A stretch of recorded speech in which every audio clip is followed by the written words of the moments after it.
అందరికీ నమస్కారం. నేను చాలా తీవ్రమైనటువంటి సమస్యని అందరి దృష్టికి తీసుకురావాలనుకుంటున్నాను. ఇది చాలా నెగ్లెక్ట్, చాలా కన్ఫ్యూజ్ చేస్తున్నటువంటి జడ్జిమెంట్. ఇది జనవరి 6వ తారీఖు వచ్చినటువంటి జడ్జిమెంట్, కిరణ్ రావు కేసులో వచ్చినటువంటి జడ్జిమెంట్. ఏంటి జడ్జిమెంట్? మనకు తెలుసు, 2 కేటగిరీస్ ఉంటాయి. ఒకటేమో రిజర్వ్డ్ కేటగిరీ, ఇంకోటేమో అన్రిజర్వ్డ్ కేటగిరీ. రిజర్వేషన్స్ వర్తించేటటువంటి కేటగిరీ, రిజర్వేషన్స్ వర్తించినటువంటి కేటగిరీ. ఎవరు ఈ రిజర్వేషన్స్ వర్తించినటువంటి కేటగిరీ? అప్పర్ క్యాస్ట్ వాళ్ళు. కొన్ని సందర్భాలలో ఫార్వర్డ్ క్యాస్ట్ కూడా అని అంటాం మనం. వీళ్ళు అన్రిజర్వ్డ్, వీళ్ళకి ఎలాంటి రిజర్వేషన్ వర్తించదు. వేరాస్ రిజర్వేషన్ ఎస్సీ, ఎస్టీ, ఓబీసీ, బడుగు బలహీన వర్గాలు, ఎస్సీలు, ఎస్టీలు, బీసీలు, ఓబీసీలు అంటాం మనం. నేను మాట్లాడేది మొత్తం central government point of view, central government ఉద్యోగ కల్పన పాయింట్ ఆఫ్ వ్యూ. కేంద్ర ప్రభుత్వంలో ఉద్యోగాల గురించి జనవరి 6వ తారీఖు సుప్రీంకోర్టు ఇచ్చినటువంటి జడ్జిమెంట్.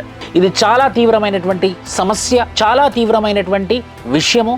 అందరూ చాలా లోతుగా వినాల్సిన అవసరం ఎంతైనా ఉంది, చాలా లోతుగా అర్థం చేసుకోవాల్సిన అవసరం ఎంతైనా ఉంది. దయచేసి చెప్తున్నాను, ఈ వీడియోని స్కిప్ చేయకండి, ముందుకెళ్ళండి, వినండి, అర్థం చేసుకోండి. ముఖ్యంగా మీ పిల్లలు కనుక గవర్నమెంట్ ఉద్యోగాల కోసం ప్రయత్నం చేస్తున్నారంటే మాత్రం ఖచ్చితంగా మీరు వినాల్సింది. UPSC aspirants, staff selection commission aspirants, group 1 aspirants, group 2 aspirants, ప్రతి banking exam aspirants, railway recruitment board aspirants, ప్రతి ఒక్కరు చాలా జాగ్రత్తగా, క్షుణ్ణంగా వినాల్సిన అవసరం ఎంతైనా ఉంది. దాన్ని తీవ్రంగా, లోతుగా విశ్లేషించాల్సిన అవసరం ఎంతైనా ఉంది. ఏంటి సమస్య? సో జనవరి 6వ తారీఖు ఒక జడ్జిమెంట్ వచ్చింది. ఆ జడ్జిమెంట్ ఏమని చెప్పింది అంటే ఎస్సీ, ఎస్టీ, ఓబీసీలు కూడా మెరిట్ కేటగిరీలో వస్తారు అని చెప్పింది. అదేమైందనంటే ఆ జడ్జిమెంట్ పూర్తిగా చదవకుండా ఎంతోమంది చాలా వీడియోస్ చేస్తారు, ఎంతోమంది చాలా దాన్ని అర్థం చేసుకోకుండా న్యూస్ పేపర్లో కూడా చాలా విచిత్రాలుగా, చాలా వింతగా వాళ్ళు రాస్తారు. కానీ నిజం ఏంటంటే చాలా జాగ్రత్తగా వినండి. ఒక ఎగ్జాంపుల్తో చెప్తాను నేను. Union public service commission UPSC ఒక ఎగ్జామ్ పెట్టింది అనుకోండి, సివిల్ సర్వీసెస్ ఎగ్జామినేషన్ పెట్టింది అనుకుందాం. ఒక 15 లక్షల మంది అప్లై చేస్తారు. దీనికి సుమారుగా 15 లక్షల మంది అప్లై చేస్తారు. ఇందులో ఎక్కువ శాతం ఎస్సీ వాళ్ళు, ఎస్టీ వాళ్ళు, ఓబీసీ వాళ్ళు ఉంటారు. రాసే వాళ్ళల్లో జనరల్ కేటగిరీ, అప్పర్ క్యాస్ట్ వాళ్ళు కూడా ఉంటారు. కానీ ఎస్సీ, ఎస్టీ, ఓబీసీ ఒక పర్సెంటేజ్ ఎక్కువ అప్లై చేస్తారు. గవర్నమెంట్ ఉద్యోగస్తులు, ఆశావాహులు ఎక్కువ ఉంటారు కాబట్టి. సో సుప్రీంకోర్టు ఏమని జడ్జిమెంట్ చెప్పింది అంటే ఎస్సీ, ఎస్టీ, ఓబీసీ ఎవరైతే ఎస్సీ కేటగిరీలో, ఎస్టీ కేటగిరీలో, ఓబీసీ కేటగిరీలో ఒక్కసారి గనక మీరు రిజర్వేషన్ని మీరు అనుభవించారు అని అంటే తదుపరి పర్యాయాల్లో మీరు రిజర్వ్ కేటగిరీ కిందనే వస్తారు. ఓపెన్ కేటగిరీలో వచ్చే అవకాశం ఉండదు.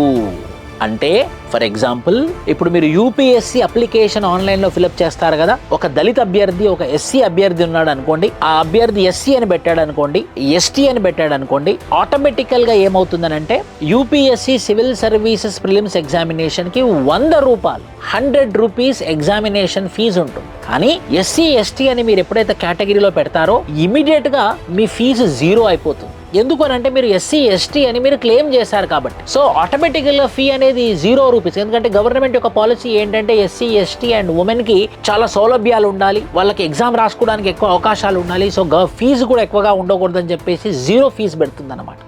సో అది ఎస్సీ, ఎస్టీ అభ్యర్థి ఎప్పుడైతే ఎస్సీ, ఎస్టీ అని పెట్టడం వల్ల ఆ ఎగ్జామ్ ఫీజు ఏదైతే 100 రూపాయలు ఉందో అది 0 రూపీస్గా మారిపోతుంది. సో 0 రూపీస్గా మారిపోయింది కదా అని చెప్పేసి నువ్వు అప్లికేషన్ ఫార్వర్డ్ చేసి నీ ఎస్సీ కేటగిరీ కింద అప్లై చేస్తావు, ప్రిలిమ్స్ రాస్తావు. జనరల్ కట్ ఆఫ్ పైన క్లియర్ అవుతుంది. ఎస్సీలో కాదు, ఎస్సీ, ఎస్టీ, ఓబీసీ దాటేసి జనరల్ కట్ ఆఫ్లో నీ ప్రిలిమ్స్ కట్ ఆఫ్ క్లియర్ అవుతుంది. మెయిన్స్ ఎగ్జామ్స్ రాస్తావు. యూపీఎస్సీ సివిల్ సర్వీసెస్ ఎగ్జాంపుల్ తీసుకుంటున్నాను నేను. మెయిన్స్ ఎగ్జామ్స్ రాస్తావు, ఎస్సీ, ఎస్టీ, బీసీ దాటేసి జనరల్ కట్ ఆఫ్లో క్లియర్ చేస్తావు. ఇంటర్వ్యూ కోసం ఢిల్లీకి వెళ్తావు, ఢిల్లీలో కూడా నువ్వు ఇంటర్వ్యూ అటెండ్ చేస్తావు. ఆ ఫైనల్గా వచ్చే మార్క్స్ కూడా నీకు జనరల్ కేటగిరీలోనే క్లియర్ అవుతుంది. అంటే మెరిట్లో క్లియర్ అవుతుంది. కానీ నీకు ఉద్యోగం మెరిట్లో రాదు, నీకు ఉద్యోగం ఎస్సీ కేటగిరీలోనే వస్తుంది. చాలా జాగ్రత్తగా వినండి. మన రిజర్వేషన్ వ్యవస్థ ఎలా ఉంటుందని అంటే ఎస్సీలకి 15%, ఎస్టీలకి 7.5%, ఓబీసీలకి 27%, ఓవరాల్గా 49.5% వస్తుంది. వేరాస్ జనరల్ కేటగిరీకి 50.5% ఉంటుంది. ఈడబ్ల్యూఎస్ కూడా ఇందులో క్యాలిక్యులేట్ చేస్తాను, నేను చెప్తాను దాని గురించి కూడా. సో ఈడబ్ల్యూఎస్ వచ్చేసి 50.5% ఉంటుంది. రిజర్వ్డ్, అన్రిజర్వ్డ్ కేటగిరీ వచ్చేసి 50.5 ఉంటుంది. రిజర్వ్డ్ కేటగిరీ వచ్చేసి 49.5 ఉంటుంది. సో ఎప్పుడైతే మీరు ఎస్సీ, ఎస్టీ, ఓబీసీ అని మీరు ఫిలప్ చేసినప్పుడు మీ ఫామ్ ఆటోమేటికల్లీ ఎంత ఫీజు తీసుకుంటుంది? 0 రూపీస్ తీసుకుంటుంది. ఎందుకనంటే ఎస్సీ, ఎస్టీ, ఓబీసీకి ఎలాంటి ఫీజు ఇవ్వదు, ఎలాంటి ఫీజు ఉండదు.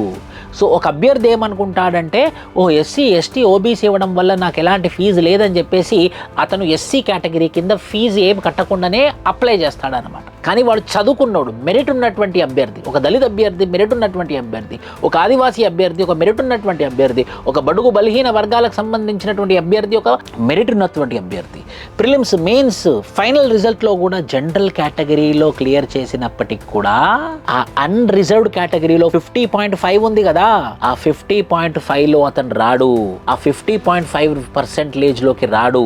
అతను ఎందులోకి వస్తాడనంటే ఆ 15% ఎస్సీ కేటగిరీలోనే ఉండిపోతాడు. ఎస్టీ అనుకోండి ఆ 7.5%లోనే ఉండిపోతాడు.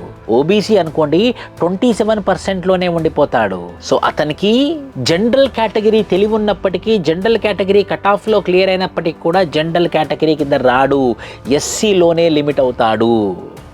సో ఒక్కసారి గనక ఆ ప్రొసీజర్లో మీరు గనక రిలాక్సేషన్ తీసుకున్నారనుకోండి, అది ఎగ్జామ్ ఫీజ్ కావచ్చు, అది ఏజ్ రిలాక్సేషన్ కావచ్చు, ప్రిలిమ్స్లో కట్ ఆఫ్ కావచ్చు, మెయిన్స్లో కట్ ఆఫ్ కావచ్చు, ఒక ప్రొసీజర్లో ఎక్కడైనా సరే మీరు గనక ఎస్సీ కేటగిరీ తీసుకున్నట్లయితే మీరు ఎస్సీలోనే వస్తారు. మీ ఫైనల్ మెరిట్ జనరల్ కేటగిరీలో ఉన్నప్పటికీ కూడా మీరు జనరల్ కేటగిరీలోకి రారు. ఇప్పుడు యూపీఎస్సీ ఏం చేస్తుందనంటే, ఎస్సీ అని క్లిక్ చేయగానే ఎగ్జామ్ ఫీజ్ 0 పోతుంది. కేటగిరీ అని పెట్టగానే ఏమనుకుంటారు, కేటగిరీ అడుగుతుంది కదా, ఎస్సీఓ ఎస్టీఓ ఓబీసీ అని చెప్పేసి టక్కని పెట్టేస్తారు వాళ్ళు. సో ఎస్సీఓ ఎస్టీఓ ఓబీసీఓ పెట్టడం వల్ల ఏమవుతుంది, ఎగ్జామ్ ఫీజ్ 0గా మారిపోతుంది. అదే ఈడబ్ల్యూఎస్లో ఎగ్జామ్ ఫీజ్ 0గా మారదండి. ఈడబ్ల్యూఎస్లో ఫీజు 100 ఉంటుంది. ఈడబ్ల్యూఎస్లో 100 ఉండడం వల్ల ఏమవుతుందనంటే ఆ ఈడబ్ల్యూఎస్ అభ్యర్థి ఆ 10% ఈడబ్ల్యూఎస్లోనే కాకుండా ఆ 49.5%లో కూడా కంప్లీట్ అవుతాడు. ఎందుకంటే ఈడబ్ల్యూఎస్లో కూడా వస్తున్నాడు అండ్ జనరల్లో కూడా వస్తున్నాడు, ఎందుకంటే అతను కట్టేటటువంటి ఫీజు 100%. అదే ఎస్సీ అభ్యర్థి 100 రూపీస్ ఫీజు కట్టడు. బై డిఫాల్ట్ అది ఏమవుతుందనంటే ఎస్సీ అని పెట్టగానే 0 రూపీస్ చూపిస్తుంది, ఎస్టీ అని పెట్టగానే 0 రూపీస్ చూపిస్తుంది, ఓబీసీ అని పెట్టగానే 0 రూపీస్ చూపిస్తుంది. కాబట్టి అతను తెలియకుండానే ఎస్సీ కేటగిరీలోకి వెళ్ళిపోతున్నాడు. సో ఒక్కసారి గనక జనవరి 6 జడ్జిమెంట్, కిరణ్ రావు జడ్జిమెంట్లో ఏమని చెప్తుందనంటే, ఒక ఎగ్జామినేషన్ ప్రొసీజర్లో మీరు గనక ఒక్కసారి గనక మీ రిజర్వేషన్ని వాడినట్లయితే మీ ఓవరాల్ మెరిట్ జనరల్ కేటగిరీలో ఉన్నప్పటికి కూడా మీరు జనరల్ కింద రారు, మీరు ఎస్సీ కిందనే వస్తారు, ఎస్టీ కిందనే వస్తారు, ఓబీసీ కిందనే వస్తారు. దీని యొక్క కంటిన్యూటీ ఉంటుంది. ఇది మీ క్యాడర్ అలొకేషన్లో ఉంటుంది, మీ సర్వీస్ అలొకేషన్లో ఉంటుంది, మీ ప్రమోషన్స్లో వర్తిస్తుంది. ప్రతి చోట మీరు ఫిక్స్ అయిపోతారు మీరు ఎస్సీ లాగా, ప్రతి చోట మీరు ఫిక్స్ అయిపోతారు ఎస్టీ లాగా, ప్రతి చోట మీరు ఫిక్స్ అయిపోతారు ఓబీసీ లాగా. చాలా క్షుణ్ణంగా అర్థం చేసుకోండి నేను ఏం చెప్తున్నాను. నేను చాలా స్టడీ చేసి అర్థం చేసుకున్న తర్వాతనే నేను మీకు ఇది చెప్తున్నాను. ఇది చాలా గంభీరమైనటువంటి సమస్య, ఇది చాలా ఉత్తమమైనటువంటి సమస్య, ఇది చాలా తీవ్రమైనటువంటి సమస్య. దీనికి చాలా లోతుగా విశ్లేషించాల్సిన అవసరం ఎంతైనా ఉంది. ఇప్పుడు నేను ఓబీసీ కేటగిరీ కింద ఏజ్ రిలాక్సేషన్ తీసుకున్నాను అనుకోండి, కానీ ప్రిలిమ్స్ నేను బాగా చదవగలను, ప్రిలిమ్స్ మెయిన్స్ ఇంటర్వ్యూ అయిపోయినా కూడా నేను ఓబీసీనే. ఒక్కసారి ఒక సందర్భంలో మీరు గనక రిజర్వేషన్ యొక్క బెనిఫిట్ పొందారు అని అంటే మీరు రిజర్వేషన్లోనే ఉంటారు. తర్వాత మీకు ఎంత మెరిట్ ఉన్నా కూడా మీరు జనరల్లో రారు. చాలా అర్థం చేసుకోండి మిత్రులారా. ఇదే బెస్ట్ ఎగ్జాంపుల్. ఎగ్జామ్ ఫీజ్ అందుకే 100 రూపీస్ డిటర్మైన్ చేస్తుంది, ఒక 100 రూపాయలు డిటర్మైన్ చేస్తుంది. 100 రూపాయే డిటర్మైన్ కరేగా ఆప్ ఎస్సీ హో నైతో జనరల్ హో. ఇంతకుముందు ఎలా ఉండే జనవరి 6 జడ్జిమెంట్ కన్నా ముందు, నువ్వు ఎస్సీలో అప్లై చేసుకున్నా సరే నీకు జనరల్ కేటగిరీలో క్లియర్ అయింది అనుకోండి, నేను జనరల్లో తీసుకునేవాళ్ళు. కానీ జనవరి 6 జడ్జిమెంట్ ఏమని చెప్తుందనంటే, ఒక్క సందర్భంలో మీరు గనక ఎస్సీ గనక వాడినట్లయితే ఎప్పటికీ ఎస్సీనే.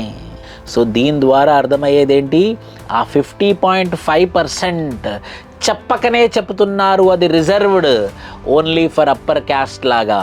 లేదా నువ్వు ఎస్సీ అనే పదం పెట్టకుండా ఆ కేటగిరీలో నువ్వు 100 రూపీస్ ఫీజ్ పే చేయాలి. అప్పుడు ఎస్సీ పెట్టేటప్పుడు నువ్వు అదర్స్ అని పెట్టాలి. నువ్వు ఎస్టీ అని పెట్టేటప్పుడు నువ్వు 100 రూపీస్ ఫీజు ఎగ్జంప్షన్ తీసుకోకూడదు, ఏజ్ రిలాక్సేషన్ తీసుకోకూడదు. నువ్వు ఏ రిలాక్సేషన్ తీసుకున్నా కూడా ఎప్పటికీ అదే ఫీల్డ్లో ఉంటావు, ఎప్పటికీ అదే కేటగిరీలో ఉంటావు. అర్థమవుతుంది కదా మీ అందరికీ నేనేం చెప్పదలుచుకున్నాను. ఇది చాలా లోతుగా విశ్లేషించాల్సిన అవసరం ఎంతైనా ఉంది. తెలుగు రాష్ట్రాలకు సంబంధించినటువంటి ఇంటెలెక్చువల్స్, ఇండియా మొత్తంలో ఉన్నటువంటి ఇంటెలెక్చువల్స్, బడుగు బలహీన వర్గాలు, ఎస్సీ ఎస్టీ ఓబీసీస్, దళిత్ ఆదివాసీ అందరూ కూడా లేచి నిలబడి ఆలోచించాల్సినటువంటి విషయం.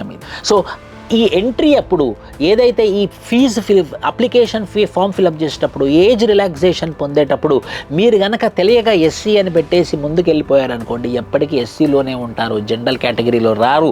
మీరు కనుక కట్ ఆఫ్ మెరిటోక్రసీ అని ఏదైతే ఉందో ఆ మెరిటోక్రసీ కింద మీరు మెరిట్లో ఉన్నప్పటికీ కూడా మీరు ఎస్సీ కిందనే ఉండిపోతారు. అది ఎస్టీ అయితే ఎస్టీ కిందనే ఉండిపోతారు. అప్పుడు మీదేమవుతుంది, మీ యొక్క అవకాశాలు తగ్గాయా? 15%లోనే ఉంటారు ఎస్సీ వాళ్ళు, 7.5%లోనే ఉంటారు ఎస్టీ వాళ్ళు, 27%లోనే ఉంటారు ఓబీసీ వాళ్ళు. ఇంతకుముందు ఏముండే 15% ప్లస్ 49.5% ఈడబ్ల్యూఎస్ తీసేస్తే అప్పుడు ఎంత ఉంది? 49.5 ప్లస్ 15% = 64%లో ఎస్సీ వాళ్ళు ఉండే. ఓబీసీ వాళ్ళు ఏముండే 27% ప్లస్ 49.5% ఉండే. సమ్వేర్ అరౌండ్ 76%లో ఉండే ఓబీసీ కేటగిరీ పర్సంటేజ్, వాళ్ళ యొక్క చాయిస్, వాళ్ళ యొక్క ఛాన్సెస్. ఎస్టీ ఎంత ఉండే? 7.5 ఉన్న 49.5% కాబట్టి ఎంత ఉండదు వాళ్ళకి? 57% అవకాశాలు ఉండేటి. కానీ ఒక్కసారి కనుక మీరు ఎస్సీలో కేటగరైజ్ చేసేసుకుంటే మీరు 15%కే లిమిట్ అయిపోతారు. ఎస్టీలో ఉంటే మీరు 7.5%కే లిమిట్ అవుతారు. ఎందుకు అనంటే ఒక సందర్భంలో మీరు మీ రిజర్వేషన్ని వాడేసుకున్నారు కాబట్టి. అది అప్లికేషన్ చేసే టైం అయినా సరే, ఫీజు పే చేసే సమయమైనా సరే, ఏజ్ రిలాక్సేషన్ తీసుకునే సమయమైనా సరే, ఇది ప్రతి ఎగ్జామ్కి సంబంధించినటువంటిది. దయచేసి లోతుగా ఆలోచించండి. అసలు ఎందుకు ఈ ఆరక్షణ, ఎందుకు ఈ రిజర్వేషన్ వ్యవస్థ ఎందుకు ఇస్తున్నాం? అసలు రిజర్వేషన్ ఏంటి? చారిత్రాత్మకంగా ఎవరైతే డిస్క్రిమినేషన్కి, వివక్షకి లోనయ్యారో వాళ్ళ బెనిఫిట్ కోసము మన రాజ్యాంగంలో ఇచ్చుకున్నటువంటిదే రిజర్వేషన్. ఒక ఎస్సీ అంటే అంటరానివాడు, ఎస్టీ అంటే అడవిలో ఉండేవాడు, ఓబీసీ అని అంటే సామాజికంగా వెనుకబడినటువంటి వాడు. సో అలా చరిత్రలో అలా ఉండిపోయారు కాబట్టే వాళ్ళకి రిజర్వేషన్స్ ఇస్తున్నాం. ఖచ్చితంగా నిజంగా ఒక ఎస్సీ వార్డుని తీసుకొచ్చి బయట ఒక జనరల్ వార్డుతో కంపీట్ చేసామనుకోండి, ఎస్టీ వార్డుని తీసుకొని జనరల్ వార్డుతో కంపీట్ చేయించామనుకోండి, ఓబీసీ వార్డుతో తీసుకొని జనరల్ వార్డుతో కంపీట్ చేసామనుకోండి, వీడు కంపీట్ చేయలేడు జనరల్ వార్డుతో. ఎందుకు అని అంటే జనరల్ యొక్క పెంపకం, జనరల్ యొక్క ఎడ్యుకేషన్, జనరల్ యొక్క స్కూల్, జనరల్ యొక్క వాతావరణం వేరు. ఎస్సీ యొక్క వాతావరణం, పెరిగినటువంటి వాతావరణం, ఎస్టీ పెరిగినటువంటి వాతావరణం, ఎస్టీ యొక్క స్కూల్ వేరు. కాబట్టి రాజ్యాంగం ఇవన్నీ ఆలోచించి రిజర్వేషన్ వ్యవస్థను ఇచ్చింది. మళ్ళీ ఈ రిజర్వేషన్ని పలు సందర్భాల్లో మనం ఈడబ్ల్యూఎస్కి ఇచ్చుకున్నాం 10%, పలు సందర్భాలలో ఇప్పుడు కొత్తగా జనవరి 6వ తారీఖు ఇచ్చినటువంటి జడ్జిమెంట్ చాలా క్లియర్గా ఏమని చెప్తుందంటే, ఒక ప్రొసీజర్లో ఒక్కసారి కనుక మనం రిజర్వేషన్ వాడినట్లయితే అదే రిజర్వేషన్ వర్తిస్తుంది ఎప్పటికి కూడా, ఆ ఎగ్జామ్ ప్రొసీజర్ అయిపోయేంత వరకు. ఇప్పుడు చెప్పాను కదా, 100 రూపాయలు డిసైడ్ చేస్తుంది. మీరు ఎస్సీయా, మీరు జనరల్ కూడా వర్తిస్తుందా, మీరు ఎస్టీయా, జనరల్ కూడా వర్తిస్తుందా. ఆ 100 రూపాయలు చాలా ఇంపార్టెంట్. దయచేసి ఆలోచించండి, మ్యాక్సిమం షేర్ చేయండి, అందరికీ ఇది అర్థమయ్యేలా చెప్పండి. రిజర్వేషన్ వ్యవస్థ అనేది చారిత్రాత్మకంగా, హిస్టారికల్గా ఎవరైతే డిసడ్వాంటేజ్డ్ సెక్షన్స్ ఉన్నాయో వాళ్ళకి బెనిఫిట్స్ వచ్చే విధంగా రాజ్యాంగం రూపొందించినటువంటి రూపొందించినటువంటి రిజర్వేషన్ వ్యవస్థ. ఖచ్చితంగా అది మంచి వ్యవస్థ. అందరూ సమానంగా రావాలి, ఈక్విటీ ఎస్టాబ్లిష్ అవ్వాలి, ఇంక్లూజన్ ఎస్టాబ్లిష్ అవ్వాలి, సామాజిక న్యాయం ఎస్టాబ్లిష్ అవ్వాలి, సోషల్ జస్టిస్ ఎస్టాబ్లిష్ అవ్వాలన్న ఉద్దేశంతో వచ్చినటువంటి రిజర్వేషన్ వ్యవస్థ. ఇప్పుడు ఇండియా ఒకటే కాదు, అమెరికాలో కూడా పలు కంట్రీస్లలో ఇప్పుడు మెరిట్కి ఇంపార్టెన్స్ ఇస్తూ మెరిటోక్రసీకి ఇంపార్టెన్స్ ఇస్తూ ఇలాంటివి కొన్ని కటింగ్స్ చేస్తూ వస్తున్నారు అనమాట. ఖచ్చితంగా మెరిట్ చాలా ఇంపార్టెంట్. మెల్లిమెల్లిగా రిజర్వేషన్ వ్యవస్థ తీసేసి మెరిట్కే ఇంపార్టెన్స్ ఇవ్వాలి, అది నేను కూడా ఒప్పుకుంటాను. కానీ ఎప్పుడు అందరూ సమానంగా ఉన్నప్పుడు, అందరూ ఒకటే స్కూల్, ఒకటే పద్ధతిలో ఉన్నప్పుడు, అందరి పెంపకం ఒకటేలాగా ఉన్నప్పుడు, అందరి వ్యవహార శైలి ఒకేలాగా ఉన్నప్పుడు, అందరూ ఒకటే ఆక్యుపేషన్, ఒకటే రకమైనటువంటి జీవన విధానంలో ఉన్నప్పుడు ఖచ్చితంగా అది వర్తిస్తుంది. సో ఫస్ట్ మనం అందరం ఒకేలాగా రావడం కోసం ప్రయత్నం చేయాలి. అందరూ ఒకేలాగా రావడం కోసం చేసేటటువంటి ప్రయత్నంలోనే రిజర్వేషన్ అనేది యూజ్ అవుతుంది. కానీ ఆ రిజర్వేషన్ని కూడా సుప్రీంకోర్టు జనవరి 6వ తారీఖు జడ్జిమెంట్తోని అది చెప్పక అది మెల్లిమెల్లిగా పక్కకు జరుపుతూ కన్ఫ్యూజ్ చేస్తూ వెళ్తుందన్నమాట. దయచేసి అందరూ ఈ సమస్య యొక్క తీవ్రత, ఈ సమస్య యొక్క లోతుని తెలుసుకొని అందరినీ ఎంపవర్ చేసి అందరికీ ఇన్ఫర్మేషన్ షేర్ చేసే విధంగా ఆలోచించు. దయచేసి నాకు తెలుసు ఈ యొక్క వీడియోకి నెగిటివ్ కామెంట్స్ వచ్చే అవకాశాలు ఎక్కువ ఉంటాయి కాబట్టి మీరు ఆలోచన చేయండి. నేను చెప్పేదాన్ని మీరు ఆలోచన చేసి నాకు ఖచ్చితంగా కామెంట్ చేయండి. మీ ఒక ఒపీనియన్ షేర్ చేయండి, ఒక మెచ్యూర్డ్ ఒపీనియన్ షేర్ చేయండి. ఖచ్చితంగా నేనే పర్సనల్గా మీ అందరికి రిప్లై ఇస్తాను. Thank you. జై హింద్.